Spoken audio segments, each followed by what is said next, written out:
Buenos días, el tema de despliegue es el plan de emergencias de Metrosalud. Para comenzar, vamos a presentar el pretest. Indique si es falso o verdadero. Primera, el plan hospitalario de emergencias debe estar enlazado al plan municipal de respuesta a emergencias. ¿Falso o verdadero? Segundo, la alerta es el estado que se declara con anterioridad a la manifestación de un evento peligroso. Es estar atentos. ¿Falso o verdadero? Tercero, la alarma es el mecanismo que permite informar oportunamente de un evento. Indica activar la respuesta. ¿Falso o verdadero? Cuarto, en Metrosalud hay un comité central de emergencias y un comité satélite en cada unidad prestadora de servicios de salud. ¿Falso o verdadero? Quinto, el plan hospitalario tiene procedimientos operativos normalizados, llamados POM. ¿Falso o verdadero?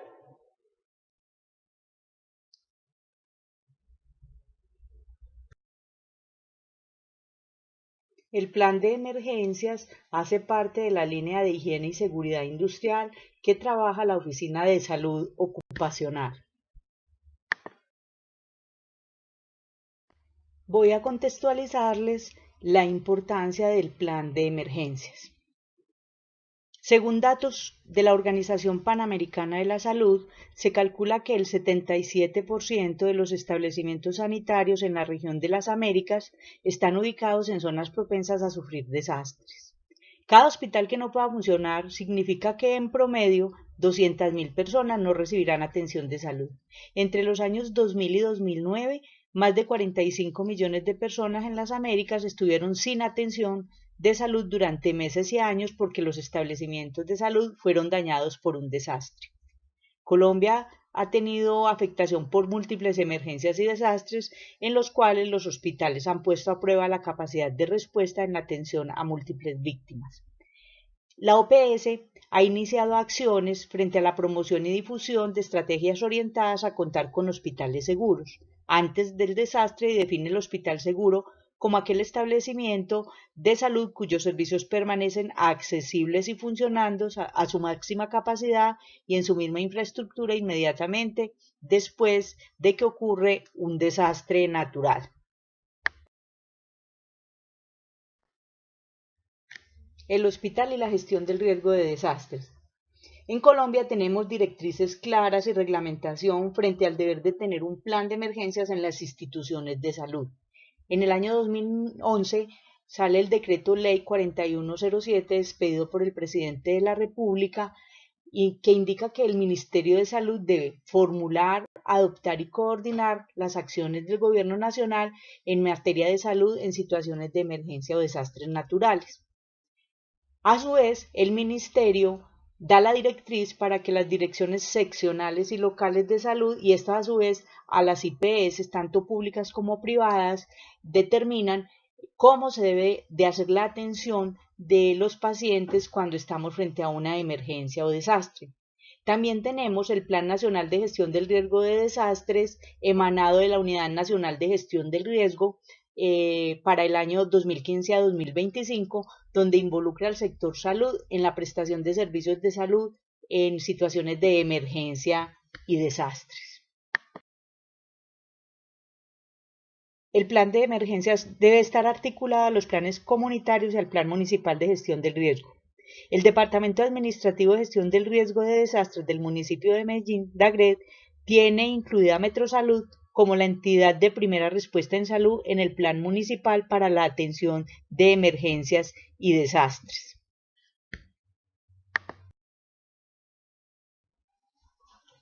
El plan de emergencias hospitalario establece la forma eficiente e inmediata como se activarán todas las áreas del hospital en función de una emergencia, bien sea interna o externa, para proteger los pacientes, visitantes, a los funcionarios, los bienes, asegurando la continuidad en la prestación del servicio asistencial durante la fase crítica de la situación. Este plan aplica a todas las instalaciones físicas de Metrosalud, unidades hospitalarias, centros de salud y el edificio administrativo.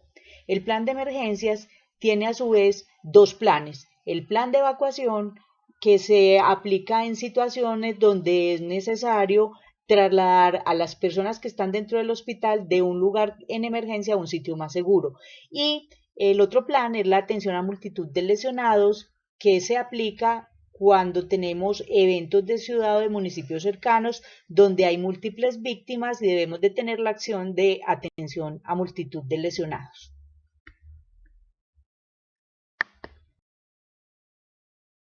El plan de emergencias tiene como objetivo principal salvar vidas, pero también hay algunos otros objetivos, como es el de disminuir las pérdidas, evitar el daño a la comunidad y minimizar el tiempo de interrupción de la atención a los pacientes.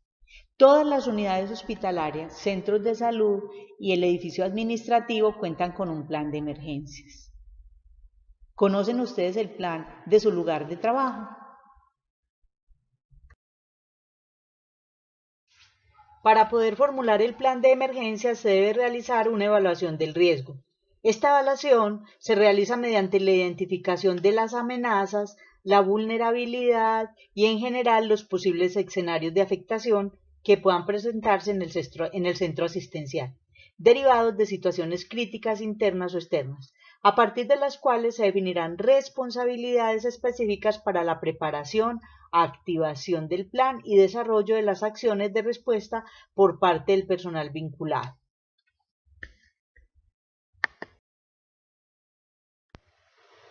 Una vez analizados los riesgos en la S-Metrosalud, se concluye que los tres principales riesgos en los cuales hay que trabajar son el riesgo de sismo, el riesgo de incendio y el riesgo público.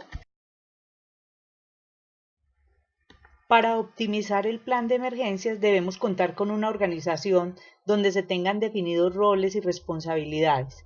Es así como en Metrosalud contamos con un comité central de emergencias encargado de direccionar toda la gestión de emergencias. Está en cabeza del gerente. Tenemos a su vez unos comités operativos en cada una de las UPSS. Están presididos por los directores. Estos comités deben de organizar a su personal, sus brigadas de emergencia, definir los coordinadores de evacuación y contar con el apoyo del personal de mantenimiento, oficios varios, vigilancia y en general con todo el recurso humano que se encuentra al interior de las unidades. El 15 de agosto de 2017, el gerente de Metrosalud expide la resolución 818, por medio de la cual se reorganizan los comités de emergencias. El Comité Central de Emergencias está conformado por el gerente o su delegado. Para este caso, el gerente delegó al director de la Unidad Hospitalaria de Castilla. También hace parte de este comité el director administrativo, el subgerente de red de servicios, un representante del Comité de Emergencias de Manrique, el líder de programa de salud ocupacional, el funcionario de la Oficina Asesora de Planeación y Desarrollo Organizacional encargado de riesgos y el líder de referencia y contrarreferencia. El comité de las unidades prestadoras de servicios de salud está conformado por el director de la UPSS, el coordinador administrativo, el coordinador asistencial, los coordinadores de centros de salud adscritos a la UPSS, el líder de plan de emergencias designado por la dirección de la UPSS. La resolución también estipula que las brigadas de emergencias deberán estar conformadas por al menos el 10% del personal de planta, tanto de las unidades hospitalarias como de los centros de salud y el edificio administrativo.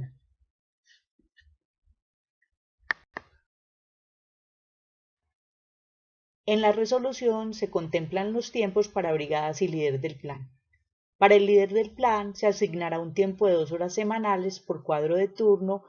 En este tiempo de desarrollar las actividades de plan de emergencia para actualizarlo, mantenerlo y difundirlo.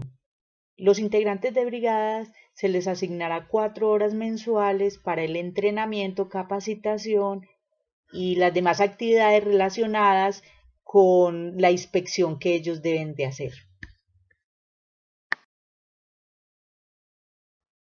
En el plan se tienen determinados niveles y códigos de emergencia que deben de ser conocidos por todos los funcionarios. En cuanto a los niveles, tenemos grado A, B y C de emergencia. Emergencia grado A es aquella situación que puede ser controlada por las personas de la unidad hospitalaria o centro de salud con los recursos existentes en la misma. La emergencia grado B es aquella emergencia que requiere para su control el apoyo de otras unidades hospitalarias o centros de salud. La emergencia grado C es aquella que sobrepasa la capacidad de respuesta de las unidades de Metrosalud y necesitamos el apoyo externo. Por ejemplo, un conato de incendio que no pudimos controlar, que se convierte en un incendio declarado y necesitamos el apoyo de los bomberos del municipio o de los municipios aledaños. Códigos de emergencia. Tenemos 6 códigos. Código 1. Para seguridad física, por amenazas de personas. Reacciona el personal de vigilancia. Código 2. Conato de incendio. Reacciona cualquier funcionario que conozca cómo usar un extintor o un brigadista. Código 3. Emergencia ambiental. Cuando hay derrame de químicos o escape de gases, reacciona la brigada. Código 4. Para emergencias que involucran servicios básicos e infraestructura. Reacciona el personal de oficios varios y de infraestructura. Código azul. Para pacientes en paro, reacciona el personal asistencial. Código rojo. Para atención obstétrica con sangrado que amenaza la vida, reacciona el personal asistencial. Para transmitir la información de que estamos en una emergencia tenemos la declaratoria de alerta y alarma. La alerta se declara con anterioridad a la manifestación de un evento peligroso. Significa estar atentos en sus puestos de trabajo. Se realiza mediante la activación de sonidos, luces, campanas, pito, dependiendo de lo establecido en cada unidad hospitalaria o centro de salud. Alarma. Se declara cuando se presenta un evento y se requiere activar la respuesta. Indica movilización y actuación. Se realiza mediante sonidos, luces, campana o pito, dependiendo de lo establecido en cada unidad hospitalaria. Para poder dar la respuesta, muchas veces es necesario activar la cadena de llamadas interna, que está previamente establecida en las unidades hospitalarias y en los centros de salud. La acción de respuesta. Hasta acá hemos hablado que tenemos un análisis de riesgo, las alertas, las alarmas, los códigos, las cadenas de llamada y debemos conocer cómo vamos a responder cuando se produce el evento. Esta acción de respuesta se realiza mediante unos procedimientos operativos normalizados más conocidos como PON. Les voy a indicar 2 de los PON que tenemos en este momento en Metrosalud. El PON general de actuación. Cuando se presenta un evento adverso, quien detecte el evento debe reportar al director de la unidad, al coordinador o a un brigadista. Ellos evaluarán si es necesario activar el comité de emergencias y si realmente es una emergencia. Si es una emergencia, se debe activar la alerta y la alarma para desencadenar las acciones de atención de esta emergencia. Una vez controlada la emergencia, se realiza un informe, se consolidan las acciones que se deben de llevar a cabo para mitigar los efectos de la emergencia o para entrar a hacer correctivos de acuerdo a la situación presentada. Si la emergencia no puede ser controlada por el personal de Metrosalud, debe de llamarse al 123 a pedir el apoyo respectivo de entes externos. El PON de sismo. Cuando se presenta un sismo es muy importante que todos tengamos en cuenta que no se debe evacuar. Mientras esté en movimiento se debe de buscar un sitio donde protegerse.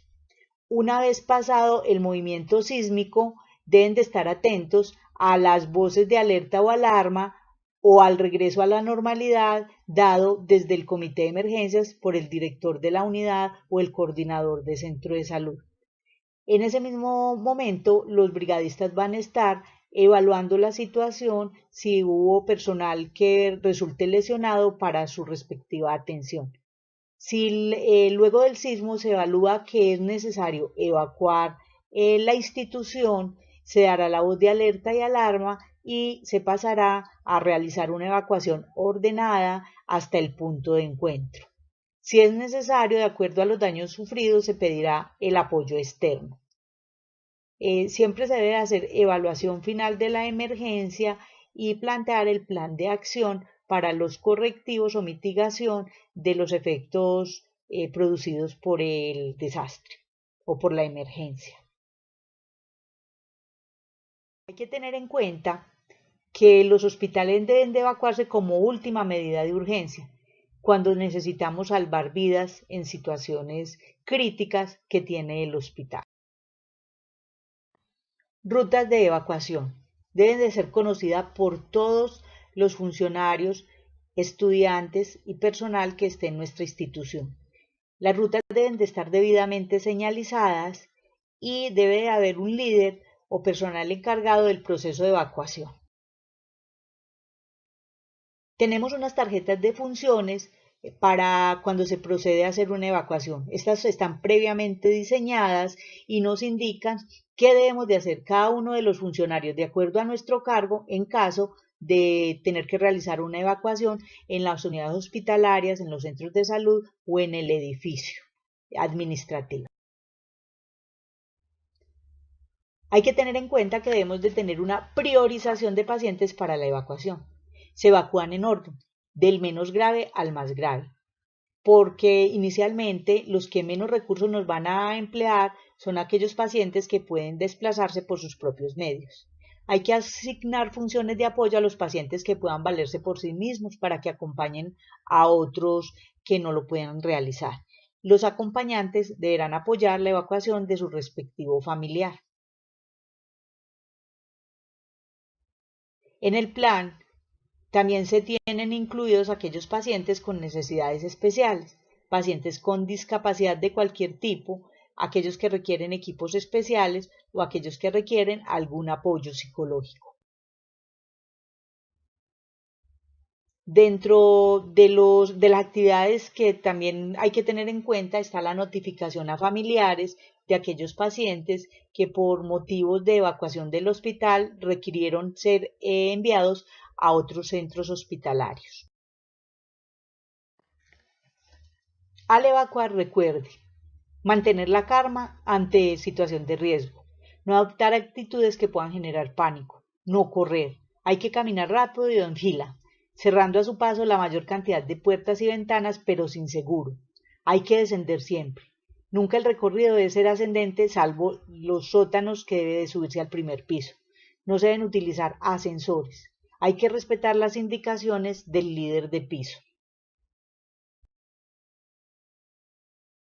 Reanudación de las actividades. Una vez pasada la emergencia, será el director, el coordinador de centro de salud, quien dé la orden de reingreso de empleados y de reingreso de pacientes y determinarán en qué forma se va a continuar laborando para dar respuesta asistencial a los pacientes. La otra parte del plan de emergencias es la relacionada a la atención a multitud de lesionados o heridos en masa.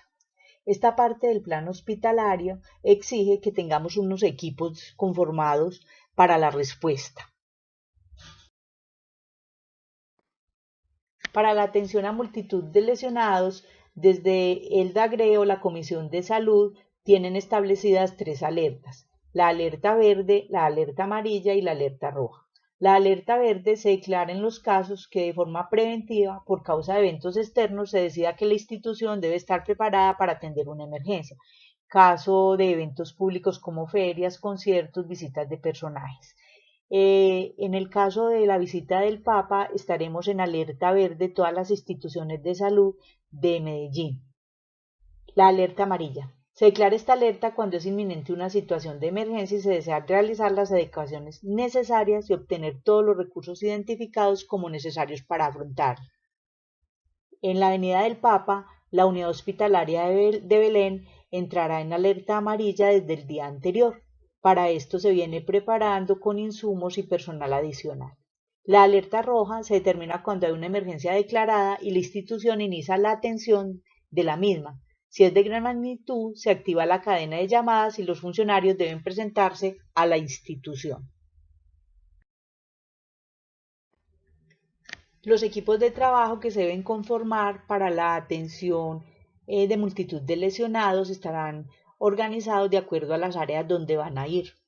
Hay equipo de trabajo para el área de triaje o área naranja, equipo de trabajo para el área roja donde van los pacientes críticos, para el área amarilla donde van los pacientes diferidos, el área verde donde estarán los pacientes no urgentes, el área negra para aquellos pacientes críticos no recuperables, el área blanca que es el área de morgue, el área fucsia que son los quirófanos y tenemos un área adicional que es la marrón cuando tenemos lleno el hospital y necesitamos expandir áreas para seguir la atención, allí va otro equipo de apoyo.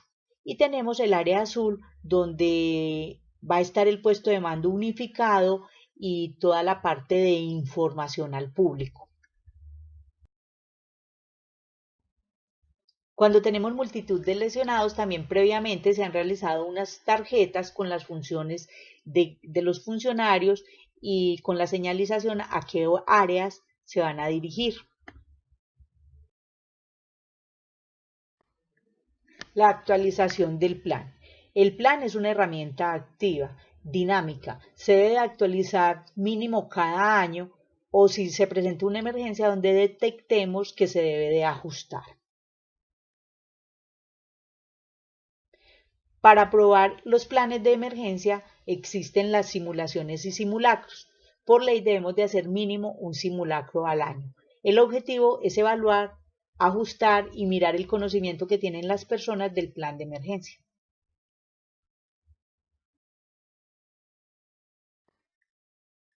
En conclusión, lo que todos debemos conocer, cómo reportar una emergencia interna, el sistema de alerta y alarma en nuestros sitios de trabajo, los procedimientos a seguir en caso de una emergencia, o sea, los procedimientos operativos normalizados o PON, y mis responsabilidades frente a las emergencias, como es la de autoprotección y el cumplimiento de las tareas asignadas. Aquí van unas preguntas. ¿Conocen las rutas de evacuación de su sitio de trabajo? Identifica el punto de encuentro de tu sitio de trabajo en caso de una evacuación. ¿Sabes qué hacer en caso de incendio, de sismo, de atención de lesionados? Y les complemento con otra. ¿Tienen ustedes plan familiar de emergencias? Aquí les dejo una frase de Kofi Annan. Edificar una cultura de prevención no es fácil. Mientras que los costos de la prevención deben pagarse en el presente, sus beneficios yacen en el futuro distante. Además, los beneficios no son tangibles, son los desastres que no sucedieron. Gracias.